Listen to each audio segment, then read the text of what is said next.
আসসালামু আলাইকুম, সবাই কেমন আছেন? আজকে আমি আপনাদের সামনে নিয়ে আসলাম আমার সবচাইতে পছন্দনীয় একটা তরকারি, আলু ঘাটি। তা প্রথমে আমি এখানে আলুগুলা সেদ্ধ করে নিয়েছি এবং সেগুলো ভালো করে খোসা ছাড়িয়ে নেব। আলু ঘাটি করতে অবশ্যই এরকম করে আলু আগে সেদ্ধ করতে হবে। আলু ছিলে কিন্তু সেদ্ধ করলে সেটা ভালো লাগবে না। অবশ্যই খোসা সহ আলুটা সেদ্ধ করতে হবে এবং খুব ভালোভাবে সেদ্ধ করতে হবে। আলুটা অবশ্যই শক্ত শক্ত হলে হবে না, খুব সুন্দরভাবে যাতে গলে যায় এরকম অবস্থায় সেদ্ধ করতে হবে। এবং আমি আলুগুলো খুব সুন্দর করে দেখেন খোসা ছাড়িয়ে নিচ্ছি। এইভাবে আমি সবগুলো আলুর খোসা ছাড়িয়ে নেব। আলু ঘাটির তরকারি আমার অনেক পছন্দনীয়। আপনারাও আসলে রান্না করে খেয়ে দেখেন, অনেক ভালো লাগবে। এখন আমার আলু ঘাটি মানে আলুগুলা একদম ছোলা শেষ এবং আমি এখন হচ্ছে আলুগুলা হাত দিয়ে সুন্দর করে গলে নেব এবং পারফেক্টভাবে গলাতে হবে। খুব সুন্দরভাবে গলাতে হবে। আলু ঘাটির ভেতরে যদি আপনার আলুগুলো গোটা গোটা থাকে, এগুলা কিন্তু কষাতে গলে না। মানে এগুলা হাত দিয়ে গলে নিলেই সবচেয়ে বেশি পারফেক্ট হয় আলু ঘাটিটা। আমার সবচেয়ে তরকারির মধ্যে পারফেক্ট মানে সুস্বাদু তরকারি আলু ঘাটিটাই বেশি ভালো লাগে। আপনারা অবশ্যই আলু অনেকভাবে খেয়েছেন, চচ্চড়ি, ভাজি এবং তরকারি, মাছ দিয়ে রান্না, মাংস দিয়ে রান্না।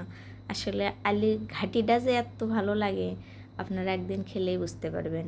অনেক সুস্বাদু একটা তরকারি। আমি প্রায় রান্না করি, কারণ আমার খুব ভালো লাগে, আমি প্রায় রান্না করি। আজকে আমি আপনাদের সাথে শেয়ার করলাম রান্নাটা। আপনারা অবশ্যই খেতে পারেন এবং খেয়ে দেখবেন। এখন আমার আলুটা প্রায় গলানো শেষ। এখন আমি দিয়ে দেবো পানি। আলুটা এভাবে গলানোর পর অবশ্যই ভালোভাবে পানি দিয়েও আবার মাখতে হবে। তাছাড়া আপনার কষানি করতে আলুটা দলা দলা হবে, মানে একটু ঝামেলা সৃষ্টি হয়ে যাবে। এরকম পানি দিয়ে গলে নিলে কষালি করতে একদম পারফেক্টলি হয়, খুব ভালো হয়। আর আলু এভাবেই ঘাটতে হয়, আমরা এভাবেই ঘাটি। তো আমার এরকম পানি দিয়ে গলে লওয়া প্রায় শেষ। এখন আসলাম রান্নার পালা। চুলাতে দিয়ে দিলাম তেল পাতিলে। এখন দিয়ে দেবো গরম মশলাগুলা। আসলে আলু ঘাটির সবগুলো গরম মশলায় দেওয়া লাগে। আমার কাছে তেজপাতা ছিল না, দিইনি, মনে নেই আনার কথা বলা।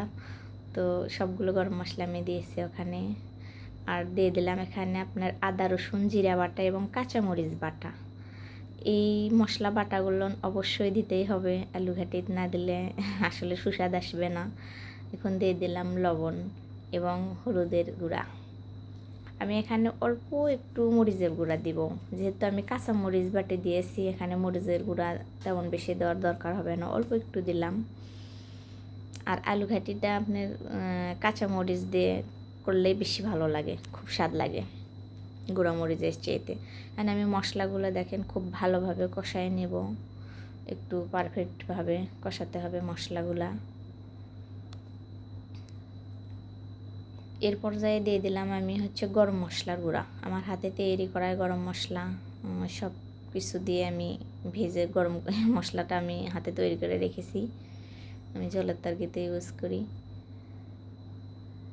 এখন আমি দিয়ে দিলাম তো কিছুটা পানি দিয়ে একটু ভালোভাবে মশলাটা একটু কষায় নেব।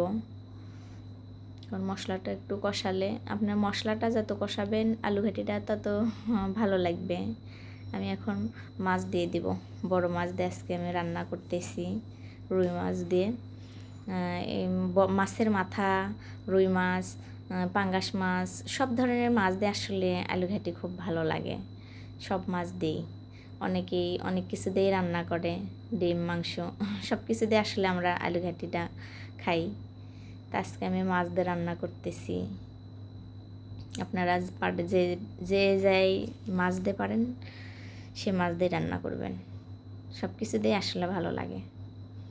এখন আমার মাছগুলো মানে খুব বেশি কষানোরও দরকার হবে না, হালকা জাল করলে হবে মাছগুলা। যেহেতু মাছগুলো আমার আলু ঘাটির ভিতরে আরও পারফেক্টভাবে মানে জাল হবে আর কি, কষানি হবে, সেক্ষেত্রে আগে মাছটা অতি বেশি জাল করার দরকার হবে না। এখন আমি দিয়ে দিলাম এখানে আলুগুলা, প্রসেসিং করা আলুগুলা যেগুলো আমি আগেই ছিলে গলে রেখেছিলাম সেগুলো দিয়ে দিলাম। আর একটা জিনিস লক্ষ্য করবেন, আলু ঘাটি করতে কিন্তু অনেক কষানোর প্রয়োজন আছে, মানে খুব বেশি কষাতে হবে। অল্প কষালে আলু ঘাটিটা স্বাদ লাগবে না, এতটাই কষাতে হবে যে সাধারণ তরকারির চাইতে আলু ঘাটিটা মানে দ্বিগুণ সময় লাগে। আলু ঘাটিটা যত কষাবেন আলু ঘাটিটা তত স্বাদ লাগবে, অনেক অনেক স্বাদ লাগবে। কিন্তু কষানো কম হলে আলু ঘাটির টেস্ট একটু আসবে না। আলু ঘাটিটা অনেকবার ঢাকনাতে ঢেকে দিতে হবে এবং বারবার পারফেক্টভাবে কষাতে হবে।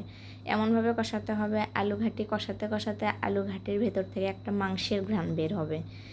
মশলাগুলো দেওয়ার জন্য আলু ঘাটির ভেতর থেকে একটা পারফেক্টভাবে খুব সুন্দর মাংসের একটা ঘ্রাণ আসবে। ওই সময় বোঝা যাবে আলুটা কষানো হয়ে গেছে। এবং সে সময় আপনার মাছ দিতে হবে, তাছাড়া আপনার আলু ঘাটি ভালো লাগবে না। আপনারা অবশ্যই আলু ঘাটি খেলে এই রেসিপিটা অবশ্যই ফলো করবেন, তাছাড়া আলু ঘাটিটা সুস্বাদ আসবে না। কষানির মধ্যেই আলু ঘাটির সুস্বাদটা। এখন আমার আলু ঘাটিটা প্রায় মানে কষানো প্রায় শেষের দিকে। আলু ঘাটিটা অনেকটা ঘন হয়ে এসেছে এবং ঘ্রাণটা আমি পাচ্ছি, যে ঘ্রাণের কথা বললাম মাংসের মতো ঘ্রাণ। অবশ্যই আপনারা করে দেখেন, আপনারা বুঝতে পারবেন আসলে আলু ঘাটির মজাটা কী। এখন আমি দিয়ে দিলাম মাছটা দিয়েও একটু নাড়াচাড়া করতে হবে। মাছেরও সুঘ্রাণ আছে, সেগুলোও আলু দিয়ে জাল হবে আর কি। এখন আমি দিয়ে দেবো ঝোল অবশ্যই দিতে হবে, যেহেতু আলু ঘাটিটা একদম কষাতে কষাতে ঘন হয়ে যায়, এই জন্য ঝোলটা অবশ্যই দিতে হবে। ঝোল দিয়েও খুব বেশি মানে আর কি জাল করতে হবে অনেক পারফেক্টভাবে। আমার আলু ঘাটিটা এ পর্যায়ে এসেছে। অনেক সময়ের কিন্তু প্রয়োজন আছে এর মধ্যে। ঝোল দেওয়ার পরে অনেকটা জাল করতে হয় আলু ঘাটি করতে। তাই আমার আলু ঘাটিটা কাকে কেমন লাগে অবশ্যই জানাবেন ভাইয়া এবং আপুরা। আপনারা খেয়ে দেখবেন এবং আমাকে লাইক কমেন্টস করে অবশ্যই জানাবেন। আপনারা জানালে আমি অবশ্যই খুশি হব। আপনারাও খেয়ে দেখবেন অবশ্যই। এখন আমি দিয়ে দিলাম হচ্ছে আপনার জিরা, ধনিয়া এবং পাঁচফোড়নের গুঁড়া। আলু ঘাটির ভেতরে এই ধরনের জিরা গুঁড়োটা লাস্ট পর্যায়ে দিলে আলু ঘাটির ঘ্রাণটা আরও খুব বেশি ভালো লাগে, খুব পারফেক্ট লাগে। অবশ্যই আপনারা এভাবে খেয়ে দেখবেন, খুব স্বাদ লাগে। থ্যাংক ইউ সবাইকে।